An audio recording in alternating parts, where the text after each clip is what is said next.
मतलब एक बेसिकली बात है कि यार आप पहले खुद को स्टैंड करो।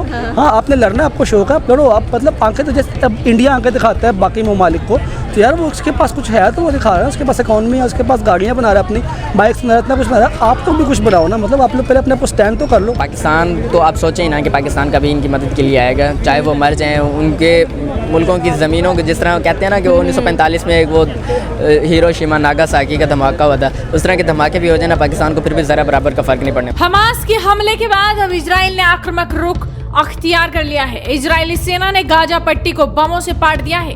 जमीन से लेकर आसमान तक हमास के लिए आफत बरस रही है, क्योंकि इजराइल ने हमास के खिलाफ ऑपरेशन आयरन स्वॉर्ड शुरू किया है, जिसके चलते हमास को पूरी तरह से तोड़ा जा रहा है। इजराइल के इस रुख के बाद ये तय हो चुका है कि नेतन्याहू अब हमास को बख्शने के मूड में बिल्कुल भी नहीं है। इस पलटवार के बाद पाकिस्तान भी लगातार बौखलाया हुआ है।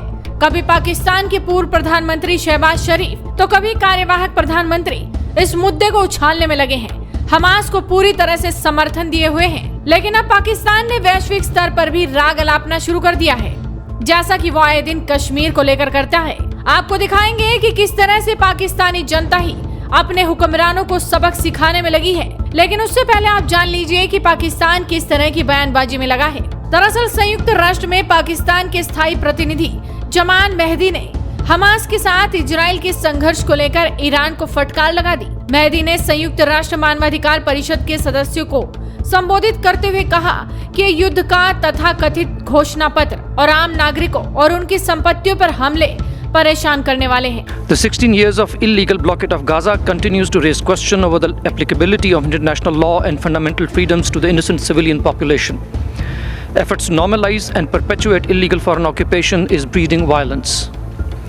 There is a need for immediate steps to ensure the realization of the right to self-determination of the Palestinian people and also achieving a just two-state solution on the borders of June 4th, 1967 with East Jerusalem as the capital of the state of Palestine.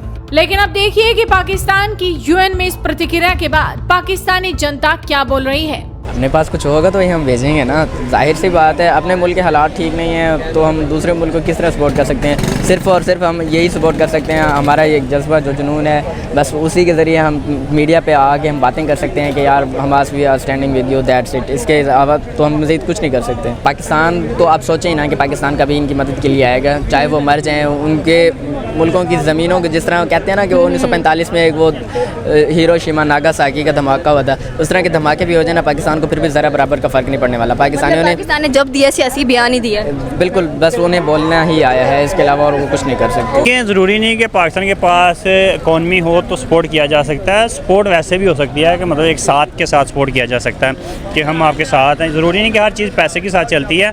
अगर ये पाकिस्तान के पास मामलात हैं, मतलब कि उनकी जो लोग हैं जो मतलब कि सपोर्ट करने, जाहिर बात है ये काम ऐसा है कि यहाँ पे जब दीन के ऊपर बात है कि इस्लाम के ऊपर बात है कि वो जो हमास वाले हैं वो मुसलमान भाई हैं और मुसलमान आपस में भाई भाई हैं, ठीक है। हम यहाँ पर मजहब को बीच में क्यों ला रहे हैं, जबकि देखा जाए तो बात इंसानियत की है। इंसानियत की बात हो रही है, ठीक है, इंसानियत की जो बात हो रही है, जो मसला यानी कि जिस टॉपिक पे स्टार्ट हुआ है वो तो बात तो यही है ना, जिस टॉपिक पे ये जंग शुरू हुई है वो टॉपिक तो यही है, ठीक है। इस पे अब जो सपोर्ट कर रहे हैं, जारी बात है पाकिस्तान को सपोर्ट करना बनता भी है। वैसे तो मैं अगर पर्सनली राय दूँ तो पाकिस्तान का सपोर्ट करना बनता है और दीगर जो मुसलमान ममालिक हैं उनका हमारे मुल्क में आपको नज़र आ रहा होगा पहले बहुत सारे कॉन्फ्लिक्ट्स चलते हुए हमें नज़र आ रहे हैं। हमारे पास खाने के लिए रोटी नहीं है, रोटी यहाँ पर 20 रुपये मिल रही है। अवाम आटे की बोरियों के लिए लड़ती हुई हम लोगों को नज़र आ रही है। साथ में बाकी जो मुस्लिम ममालिक हैं उनमें भी बहुत सारे कन्फ्लिक्ट्स हम लोगों को नज़र आते हैं। ऐसा क्यों है कि मुस्लिम ममालिक में ही ज़्यादा कॉन्फ्लिक्ट नज़र आते हैं और कह लें कि एक किस्म की जंग नज़र आती है इनको करते हुए?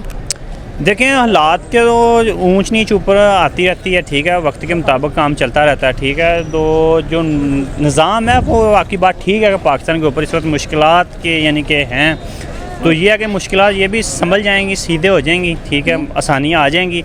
लेकिन जो बात यही है कि जंग के ऊपर ये वैसे हुआ गलत है, ठीक है, बहुत जानी नुकसान हो रहा है। वैसे भी जो एक तबाहकारियाँ यानी कि मच जाएंगी ना, वो उनको स्टेबल करने में, उन मुल्क को अपने मामलात में स्टेबल आने पे कम से 3 से 4 साल लग जाएंगे। पाकिस्तान को फिलहाल खुद हेल्प की ज़रूरत है, इस तरह के बयान देने चाहिए, क्योंकि जो हमारी कंट्री है ना बेसिकली वो हर चीज़ में आगे आने की कोशिश करती है, लेकिन वो अपने मतलब वसाइल को नहीं देखती ना।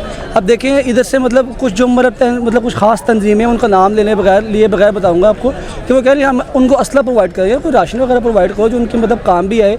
तो इस तरह की हरकतें नहीं करनी चाहिए, और जब तक आप खुद स्टेबल नहीं ना, आपका कोई नाम नहीं बनेगा, आपके बयान को मतलब वर्थ ही नहीं ना है। अब मतलब अमेरिका कोई बयान देगा तो वो BBC पे चलेगा, हर न्यूज़ चैनल पे चलेगा, पूरी दुनिया में उसकी एक मतलब वर्थ होगी। आपके बयान की फ़िलहाल कोई मतलब वर्थ बन नहीं रही, आप पहले अपनी वर्थ बनाएं, फिर जाके आप कोई मतलब इस तरह के बड़े स्टेप्स लें। और जहाँ तक मुस्लिम ममालिक का बात है, सऊदीया के अलावा आई डोंट थिंक कि और कोई मुल्क है जो कि इस मतलब सिचुएशन में है जो कि उनसे बात भी कर सके, क्योंकि हमारे ऑलमोस्ट सारे मुल्क उनसे कर्जा भी ले रहे हैं और उन्हीं के मतलब कर्जों पर चल रहे हैं, तो उनको आप आंखें किस तरह दिखा सकते हैं। ये बेसिकली की मतलब फ्रस्ट्रेशन है, और ऑलमोस्ट अब जिस तरह के लोग भी हैं ना, जो भी हैं, चाहे पाकिस्तान में, ईरान में, अफगानिस्तान में, कहीं भी हैं, आप इनसे अगर बात करके देखें तो ये सुकून से रज़ाई में बैठे होंगे, AC लगा कर मोबाइल पर टाइपिंग कर रहे होंगे। आप इनको अभी तलवार पकड़ें या इवन आप उनको गान भी दें, उनको बोलें जाओ जाकर लड़ो, मुझसे कोई भी नहीं लड़ेगा जाके। ये सिर्फ मतलब मैसेजेस तक महदूद हैं। अब मैं आपको छोटी मिसाल देना चाहूँगा, 9 मई के बाद कितने के बंदे दोबारा जहाज़ के लिए बाहर निकले हैं, मतलब ये सिर्फ बातों तक महदूद हैं। तो आपको ऐसी बातें भी नहीं करनी चाहिए कि आपकी इमेज बाहर मतलब बुरी जाए। ऑलरेडी हमारी इमेज बहुत ज़्यादा गिरी हुई है, तो थोड़ी सी ज़रा हमारी इमेज ज़रा मतलब बचा लें। पाकिस्तान के पास खुद कुछ नहीं है, खाने के लाले पड़े हुए हैं लोग। यहाँ से आपकी यूथ अपनी 10-12 लाख जा चुकी है, 20 लाख और जाने के लिए तैयार बैठी है। मैं भी एल्स करके जा रहा हूँ, तो बाय बाय पाकिस्तान। तो मतलब एक बेसिक सी बात है कि यार आप पहले खुद को स्टैंड करो। हाँ, आपने लड़ना, आपको शौक है, आप लड़ो। आप मतलब आंखें तो जैसे अब इंडिया आंखें दिखाता है बाकी ममालिक को, तो यार वो उसके पास कुछ है तो वो दिखा रहा है, उसके पास इकॉनमी है, उसके पास गाड़ियाँ बना रहा है, अपनी बाइक्स बना रहा है, इतना कुछ बना रहा है। आप तो भी कुछ बनाओ ना, मतलब आप लोग पहले अपने आप को स्टैंड तो कर लो। तो इसलिए आप पहले स्टैंड करो, फिर आप बातें करो। आपका नाम क्या? उस्मान। ओके, तो जी इस वक्त उस्मान हमारे साथ मौजूद थे। उन्होंने कहा कि जी इंडिया तो उनका तो सपोर्ट करना बनता भी है, क्योंकि देखा जाए तो भारत की इकॉनमी बहुत ज़्यादा मजबूत नज़र आती है। क्या आपको भी ऐसा ही लगता है? तो आप हमें नीचे का कमेंट सेक्शन में बता सकते हैं। हमारे चैनल को सब्सक्राइब करना बिल्कुल मत भूलिएगा। तो मिलते हैं अगली वीडियो में। अल्लाह हाफिज़।